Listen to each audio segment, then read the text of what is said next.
This is Incredible Stories Podcast, Episode 12, Bullfighting, Bull Worship, and Bull Crap.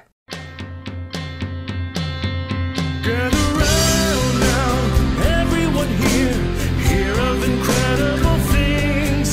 We'll tell you the stories of people we've met and creatures with clockwork and springs. Hello everyone, it's time for another Incredible Stories Podcast. I'm Josh Virla, and you're you.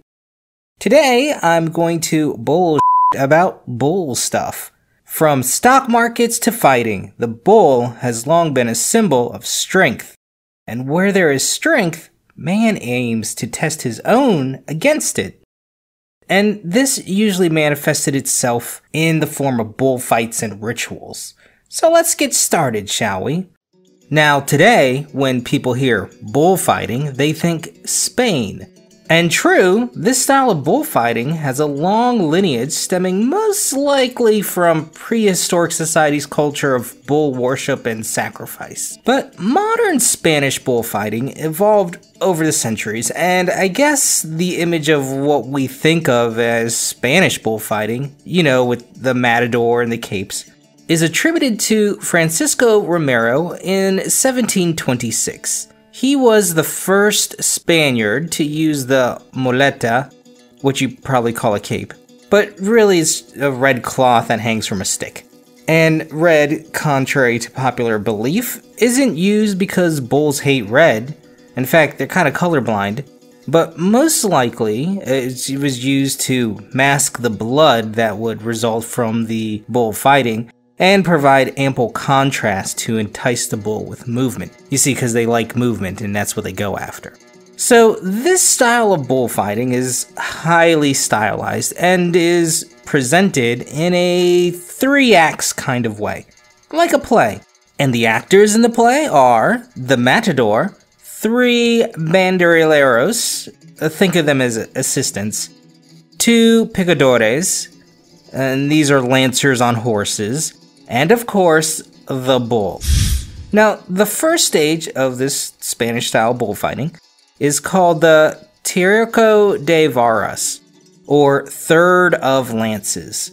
And this is where the bull enters the ring, and the fighters use this act to observe how the bull reacts to them, and also to stab it in the neck with lances, while the picadors are mounted on their horses. Now, this stage, I guess you can say, tenderizes the bull and makes it less dangerous for the next stages. Now, before I go further, I will say many people consider this form of bullfighting to be extremely cruel and traumatizing to the bull, and I'm agreeing with that sentiment. I mean, it is pretty brutal, and if you're not into that kind of stuff, don't Google videos of it. Now, the next stage is called Tercio de Banderillas, or Third of Flags. So in this part, 3 banderilleros will attempt to impale the bull's shoulders with some sharp barbed sticks. I call it pokey pokes. And the third final stage, Tiraco de Muerte, or Third of Death, is when the matador comes back into the play with his red cape and a sword and has to kill the bull. This is the part most people think of when they think Spanish bullfighting. It's the one where the matador goes away and the bull charges several times.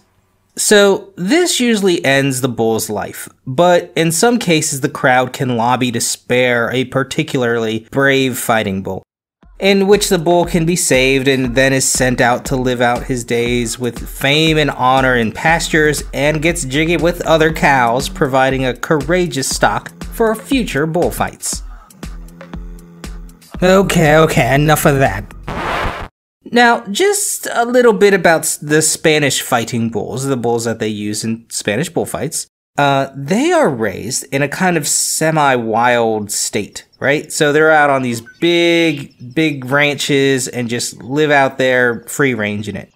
And they're bred specifically for their aggression. Now, some studies show that the Iberian fighting bull stock, which is the Spanish fighting bulls, draws some of its lineage from the wild auroch. Well, what's an auroch, you ask?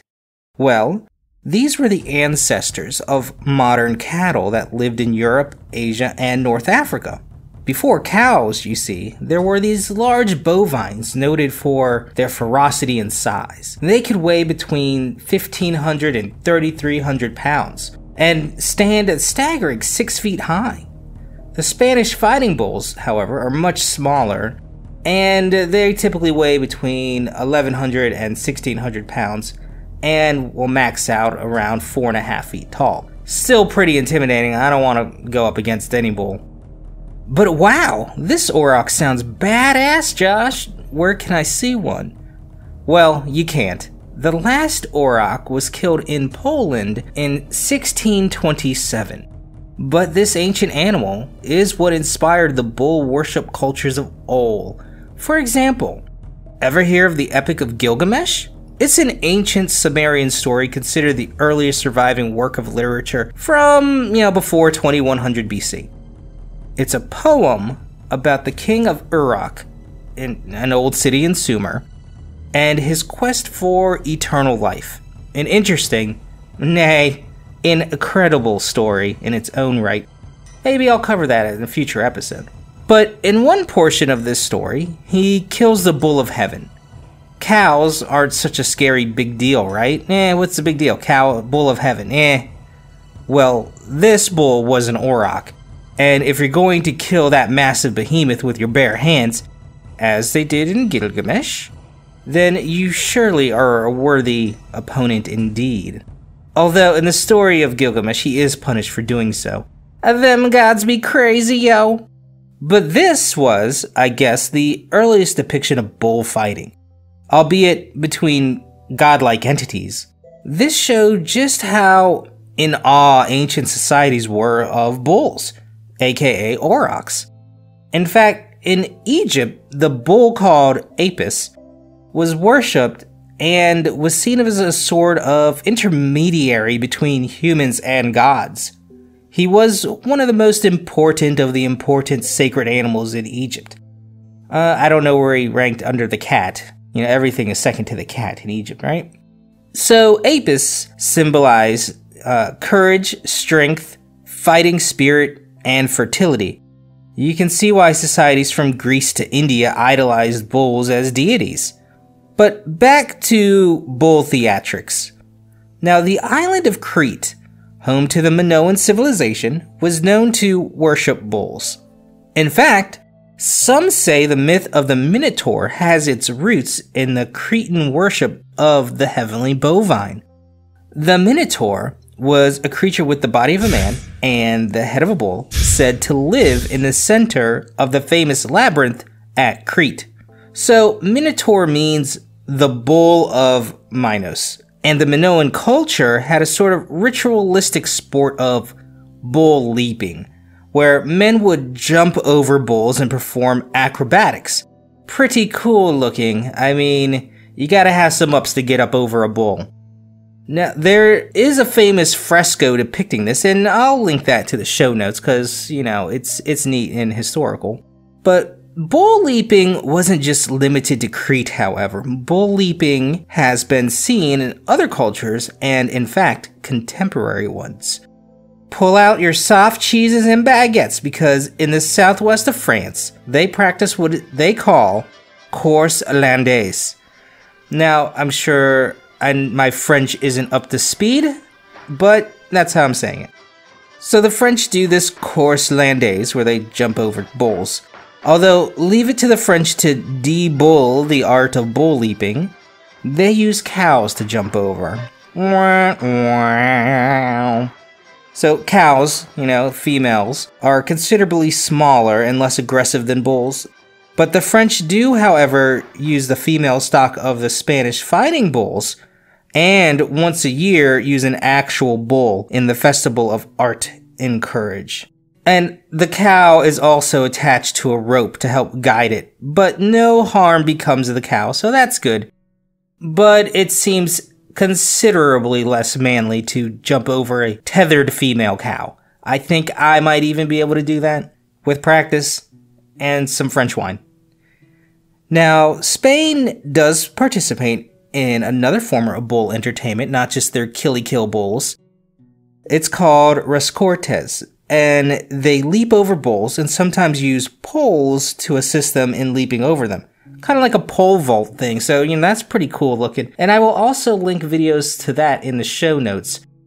Now, this type of entertainment is not as popular as the killing type of bullfighting in Spain, but it is seeing a bit of swell in popularity as time goes on, as many of the younger generation and animal rights group continue to see traditional bullfighting as inhumane, and I agree. Obviously, the upside of not injuring the bull and the added acrobatic performances is a big appeal to the sport. Spain also has a running of the bulls. You may have heard of it.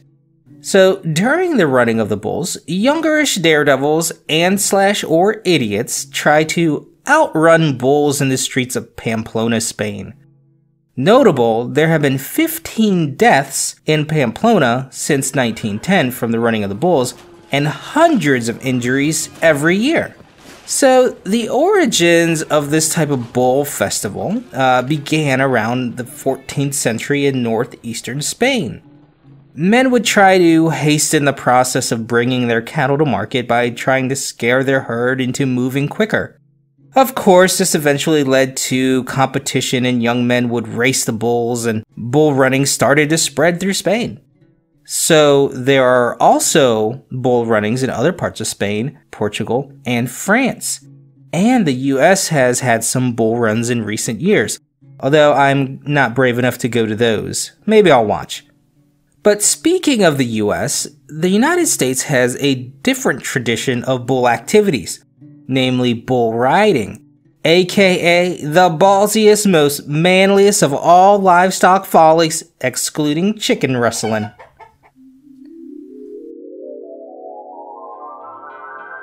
Dang, Hector, you see that bull over there?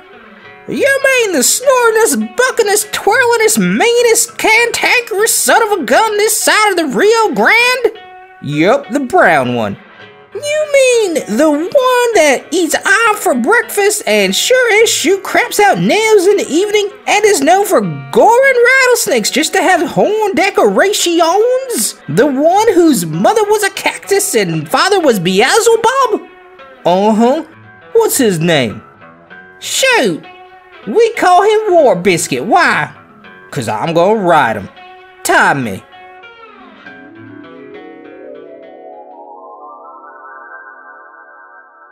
Now, American bull riding has its roots in the ranching skill games known as charada. These were similar to modern rodeos, but during the 16th century, charadas gave birth to an event called jaripeo. And I don't know if I'm saying that right. My Spanish, not as good as my French. Now, jaripeos were initially a type of bullfighting where the rider would ride the bull till it died.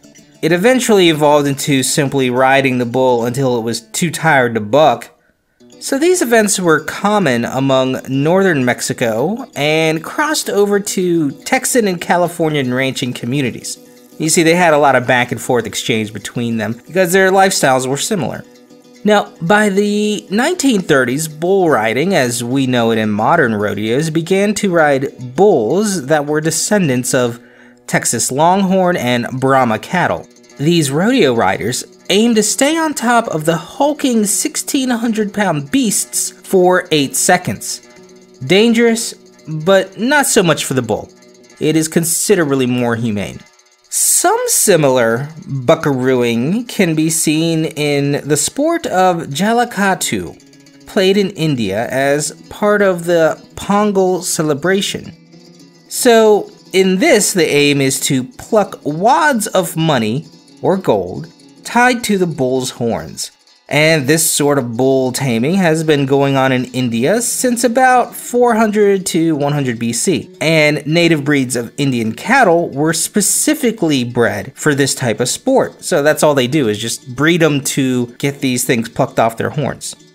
The activity also gave incentive to Indian farmers to keep their bulls and gave the community a good male to female ratio for breeding. So bulls typically aren't as valuable as cows because, one, cows give birth and they provide milk and you can eat them. All bulls really do are get angry and impregnate cows, so you don't need as many of them. But that would kind of lend to a lot of inbreeding if you didn't have a good stock of male bulls to breed with females. So this type of activity in India encouraged them to have a diversified cattle stock. However, the sport of Jallikattu has been under fire of late, and as recently as in 2014, the Indian Supreme Court banned the sport altogether. But due to the public outcry, the Indian government kind of overrode their Supreme Court and passed an exemption for Jallikattu. But again, in 2016, the Supreme Court of India upheld their ban on the sport, and this triggered a lot of protests. And back and forth it continues. So it's kind of up in the air if Jallikattu will continue in India. Now, I find the snatching stuff off bulls' horns to be an interesting sport and a good way to get gored in the face. But France has a similar bloodless bullfighting game called Course Libre, and the object here is to grab a rosette from the bull's head. Now, before Course Libre, there is also a running of the bulls type of activity before the snatch and grab festivities. But the French don't use their bare hands for this because the French like danger, but only just so much. They use a thing called a racette, which is like a crochet hook, and it's a claw-shaped metal device used to pluck the rosettes off the bull's horns. Interestingly, as in Spanish culture, the bulls achieve much fame and honor for their performances and can even get endorsement deals. I wasn't able to actually find any bull endorsement commercials, but I'd imagine a good laxative company could use a spokesbull for a tagline like, "No bull through lax and like a bull." It sounds better in French, trust me. Anyway, bulls in these type of cultures are elevated often to cult-like status, and maybe none so evident than by the famous Lamborghini company. Now, I hear what you're saying. Josh, what does the maker of some of the hottest supercars known to man got to do with bulls? What's the bull connection? Well, I'll tell you. The founder of Lamborghini, Ferruccio Lamborghini, was a Taurus. Oh, you want more? Okay, well, Mr. Lambo visited a ranch owned by a friend of his named Don Eduardo Miura. Now, Don Miura was famed for you guessed it, the Miura bullfighting bloodline of Spanish fighting bulls, which debuted all the way back in 1849. His lineage of Spanish fighting bulls are noted for being large and difficult to fight, so they're very much prized in Spain. So, Mr. Lamborghini was mightily impressed by these magnificent beasts, and thought naming his cars after bulls in bullfighting terms would be the way to go. He produced the Lamborghini Miura from 1966 to 1973. So his aim was to correlate the strength and legend of these bulls with his impressive sports car. And his car featured a V12 345 horsepower engine capable of 170 miles per hour plus. That's my tool time grunt. I don't think that's very good. So in 1968, the Lamborghini company began naming its cars after famous bulls, not just the bull line. The first one, Islero Grand Torero, was named after a famous bull that killed a matador in 1947. This car, strong like bull, and it might kill your ass. This was followed by the Espada, which is Spanish for a matador sword, and eventually Lamborghini produced one of my favorite and ultimate dream cars, the Lamborghini Diablo, named after a famous bull owned by the Duke of Veragua. And the Murcielago was named for a bull that survived 28 sword strikes. And the tradition continues. Oh, and also Lamborghini's logo is a bull And speaking of logos, because of bulls signifying strength and endurance, the bull is not lost to sports teams like the Chicago Bulls, the Houston Texans, the Longhorns. Hey, how about Red Bull? You know, that energy drink? Because bulls have a lot of energy, right? Merrill Lynch, the banking company? A bull logo. Bull markets signify strength. Now, there are many more logos out there, and I couldn't possibly go through them all, but you could easily see them in every day or Google them and find ones that you might like. Now, even the name bull shows up in things that we associate with strength and endurance, such as the bulldog. Now, maybe not contemporary bulldogs because they're kind of couch potatoy potatoes, but the original bulldogs, where the breed is derived from, was bred to bait bulls, and bull baiting was a sport that pitted bulls against other animals to fight. So that is pretty gruesome.